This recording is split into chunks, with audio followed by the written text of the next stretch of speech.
Hello everyone, welcome welcome back to my channel. I'm Em, and this video is going to be my reaction to the Hugo shortlist for 2025. So if you watched my reaction to the Nebula Awards, you will know that I love bookish award season. I love to see what's nominated. I'm so nosy, and that's it. That's the statement. I'm so nosy. And I just want to see all the things, and I want to see who's nominated for what. And the Nebula list was very surprising because I recognized so few books on that list, and it made me feel like I read 0 new releases last year. But the Nebula list is determined by authors and industry people, whereas the Hugo Awards are fan selected. So I'm going to be interested to see how these lists overlap, if they overlap.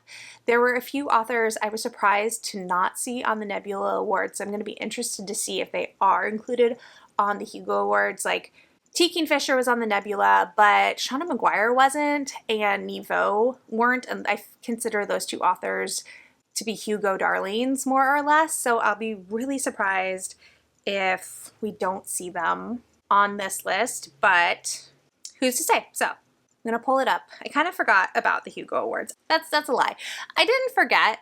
I just thought they would be later in the season, that the finalists would be announced later in the season. I wasn't expecting it to be quite so quick after the Nebulas. I feel like in past years there's been more of a gap, but it's only been a couple weeks as far as I think. But also, granted, my grasp of time is so loosey-goosey right now. Enough jabbering. Let's just look at the list. Also, Worldcon is in Seattle this year. That's so close. I mean, it's not close, but it's also not far. It's closer than other places I've been. I'm so tempted, but... All right, best novel. Okay, interesting. We do have a little overlap. We also have some ones that are not. We also have 2 books by an author that I do not like. I have hate read every single one of his books. So I'm definitely going to have to think about whether or not I read the Hugo finalists this year in a video when 2 books by the same author. Anyways, so we have Alien Clay by Adrian Tchaikovsky, who is the author that I do not like, where I have rage read 2 of his books and I hated them. I gave both of them like 1 star, maybe 2 stars if I was feeling generous on that day, but I just don't like his writing. And I don't like his ideas, and I don't like his execution, so this is not good news for me. And then the other book by him is Service Model.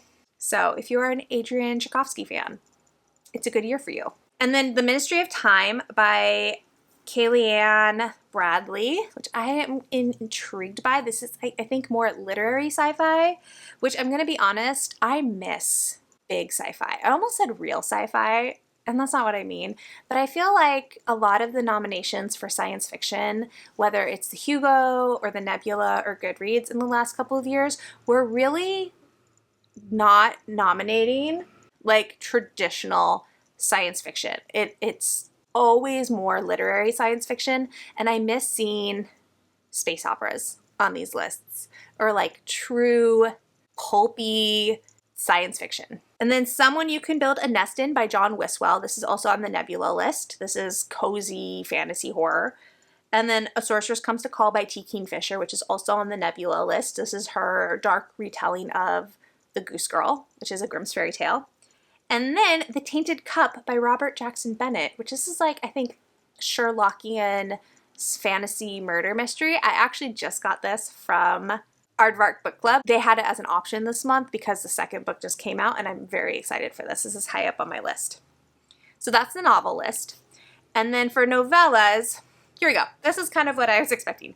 We have The Brides of High Hill by Nevo. This is book whatever in the Singing Hill cycle. I actually really like this one because this one, Nevo plays with horror elements a little bit, and it was one of those books where I didn't like the first half because I couldn't figure out what she was doing. And then once I figured it out, man, it was so good. So it's one of those where it's like, I need to reread it now that I know what it is. Because it read so different from the other Singing Hill Cycles books that it threw me off. And then The Butcher of the Forest by Premi Mohammed. This is also nominated for a Nebula, and I have it. I'm actually working on my reading the Nebula novella shortlist right now, so I haven't gotten to it yet, but I have it. Navigational Entanglements by Aliette de Bodard. I always stumble over her name. Aliette de Bodard. I just have to slow down. And this one I have read. I read it last year. I read an early copy, but I didn't love it. This author is one of those where I know she has a book that I'm going to love because her premises always sound so interesting. I'm always hyped. And then, but it's like the execution doesn't always work for me. But this is one that I want to reread. I actually want to listen to the audiobook because the file for the e-arc that I read was weird. And so there's a lot of Chinese dialect in this book, if I'm remembering correctly. But in the PDF that I got, it wasn't corrupted, but it wasn't right. It wasn't written right, and it really threw off my reading experience. So it's one of those that I want to go back and I want to reread. And if there's an audiobook, I want to listen to it, because anytime there's a book where the author has included another language, like there's a lot of Spanish, or there's a lot of Chinese, or there's a lot of Korean, or there's just a lot of another language, I want to listen to the audiobook because I want to hear it pronounced correctly and not mangled in whatever I decide the pronunciation is in my head.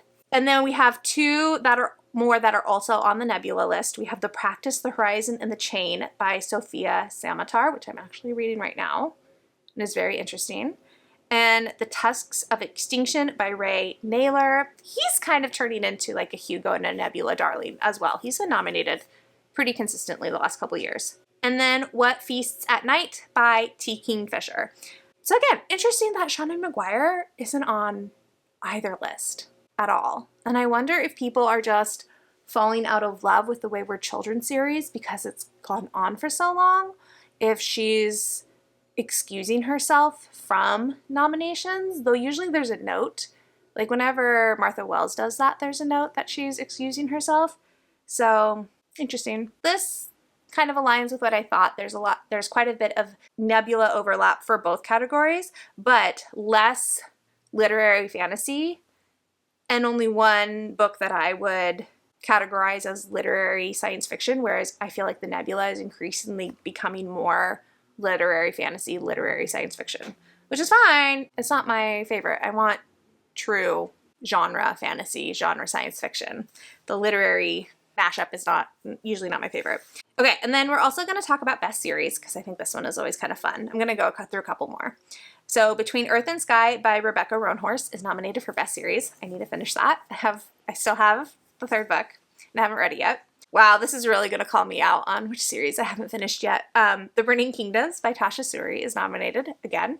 I started it. I haven't finished it. The Encrypted series by Seanan McGuire, which I just found out about it and I kind of want to read it.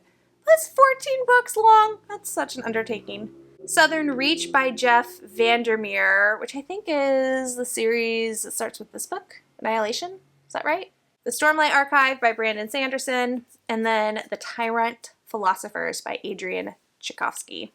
And then Best Graphic Novel. I love this category.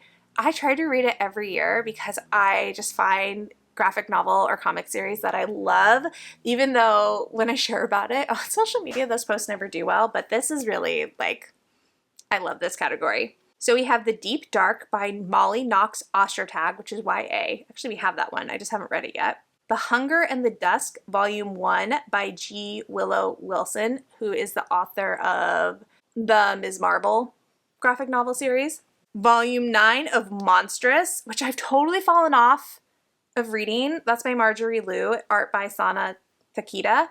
I need to restart it. Yeah, I need to restart it because I've been reading Monstrous for so long now and that I've totally forgotten what's happened in earlier volumes, and I think I just need to marathon it. My favorite thing is Monsters, Book 2 by Emile Ferris. I don't know this one. Star Trek Lower Decks, Warp Your Own Way, written by Ryan North. I haven't read this one either. I'm not really a Star Trek person, so sorry. I take that back. I am a Star Trek Voyager, Star Trek Deep Space Nine person. I am not an OG Star Trek. I don't know which Star Trek this is. And then We Call Them Giants by Kieron Gillen, who I've actually read from before. I forget what series I've read, so I might look into this because I've read his other series and enjoyed them. Okay, and then the last category we're going to look at, there's like a bajillion categories for the Hugos. If you're curious about the other ones, they're on the website. I am not as into the other ones. The last one that I really care about is the Lodestar Award for Best Young Adult Book, though I get cranky and contentious about this category because Often, there are books on this list that are not young adult, but are adult. They just happen to have a young protagonist. So I can get a little cranky. We'll see how this goes. We have The Feastmakers by H.A. Clarke. Yeah, we do! Oh my gosh! Oh, I love H.A. Clarke. That makes me so happy. The Feastmakers is book 3 in the Scapegracers trilogy, which is a young adult, contemporary, witchy series. I love it so much. It's one of my favorite trilogies. Ugh, I love seeing that on here. Heavenly Tyrant by Jiren J. Zhao. The Maid and the Crocodile by Jordan Ifweko. Moonstorm by Yoonha Lee. Oh no, I'm going to say this title wrong. Xian Lin Shenelende by Darcy Littlebadger. And So Let Them Burn by Camila Cole.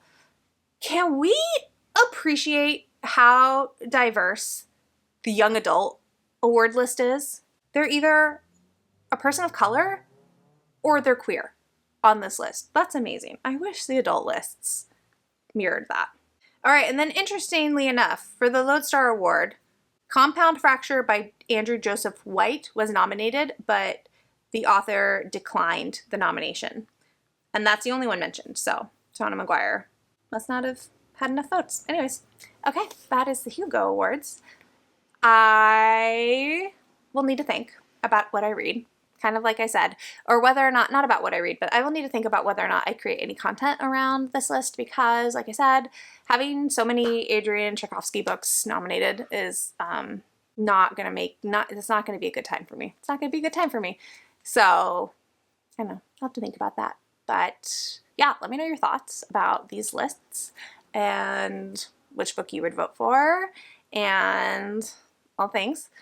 And if you want to leave an emoji to let me know you made it to the end of this video, I did a space emoji for the nebulas. I don't know what to do for the Hugos. Leave me your favorite fantasy emoji in the comments below. Which dragon? I don't know what else there is. But leave me one of those in the comments down below. And like if you liked it, subscribe if you want to, and I'll talk to y'all in the next one. Bye.